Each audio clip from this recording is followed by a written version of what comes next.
গরমের প্রচণ্ড দাবদাহ চলছে, মাথায় হাত মালদহের আম চাষিদের। আমের মরশুমের শুরুতেই ফলনের ব্যাপক মার খাওয়ার সম্ভাবনা। এবছর হয়তো লাগাম ছাড়া বৃদ্ধি হবে আমের দাম। মালদহের আম আর কম দামে মিলবে না এই বছর। প্রচণ্ড গরমের দাবদাহে তীব্র রোদে আমের বোটা শুকিয়ে ঝরে পড়ছে আম।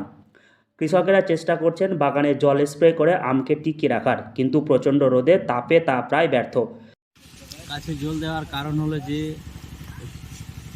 তীব্র প্রচণ্ড গরমে আমের যে শীষগুলো আছে সেটা শুকিয়ে যাচ্ছে, আর শুকিয়ে গিয়ে আমগুলো ঝরে পড়ছে। এই যে স্প্রে করছি আর আমগুলো নিজের মনেই ঝরে পড়ছে অটোমেটিক। এই ঝরে পড়ার কারণে কী হচ্ছে, আমার চাষিদের প্রচণ্ড লস হচ্ছে এখন। আর স্প্রে না করলেও তো লস হচ্ছে অলরেডি। তো চাষিরা ভাবলো যে আরও কিছু টাকা খরচ করে আমরা আমটাকে বাঁচানোর চেষ্টা করছি। লস তো হচ্ছে, কিন্তু যদি আম বেঁচে যায় তাহলে আমাদের কিছু লাভ হবে, আমাদের রক্ষা হবে কিছু। প্রায় নিয়মিত বাগানে জল স্প্রে করতে একদিকে যেমন খরচ হচ্ছে, অপরদিকে স্প্রে করার পরেও গাছে আম টিকছে না। আগামী কিছুদিনের মধ্যে মালদহ জেলায় বৃষ্টিপাত না হলে বাগানের আম প্রায় সমস্ত ঝরে যাওয়ার সম্ভাবনা তৈরি হয়েছে। এমন পরিস্থিতিতে কী করবেন জেলার আম চাষিরা তা ভেবে উঠতেই পারছেন না। সমস্তটাই নির্ভর করছে বৃষ্টির ওপর। বৃষ্টি না হওয়ায় সঠিক হারে বৃদ্ধি পাচ্ছে না আম।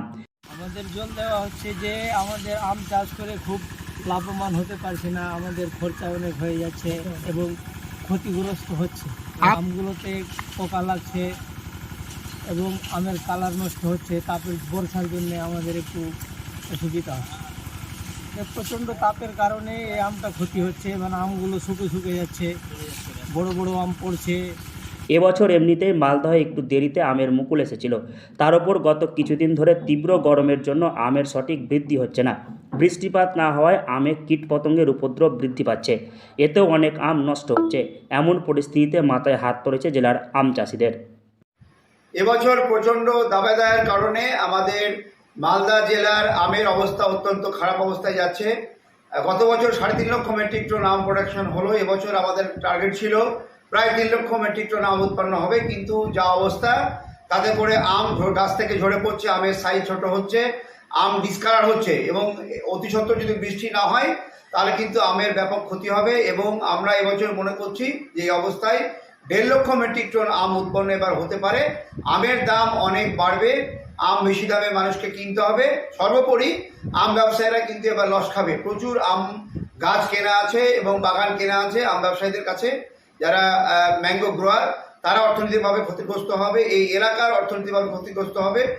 চলতি মরশুমে জেলায় 3 থেকে 3.5 লক্ষ মেট্রিক টন আম উৎপাদনের সম্ভাবনা ছিল, কিন্তু আবহাওয়ার খামখেয়ালিপনায় আমের উৎপাদনে ব্যাপক ঘাটতি হতে পারে। কারণ বৃষ্টি জলের অভাবে অধিকাংশ আম ঝরে পড়ছে। সম্ভাব্য ফলনের চেয়ে অনেক কম ফলন হওয়ার সম্ভাবনা। তাই এবার আমের দামও ব্যাপক হারে বৃদ্ধি পেতে পারে। যদিও আম চাষিরা চেষ্টা করছেন নিজেদের লোকসান ঠেকাতে নিয়মিত বাগানে স্প্রে করে আম টিকিয়ে রাখার। মালদহ থেকে হরষিত সিংহ, লোকাল 18 বাংলা।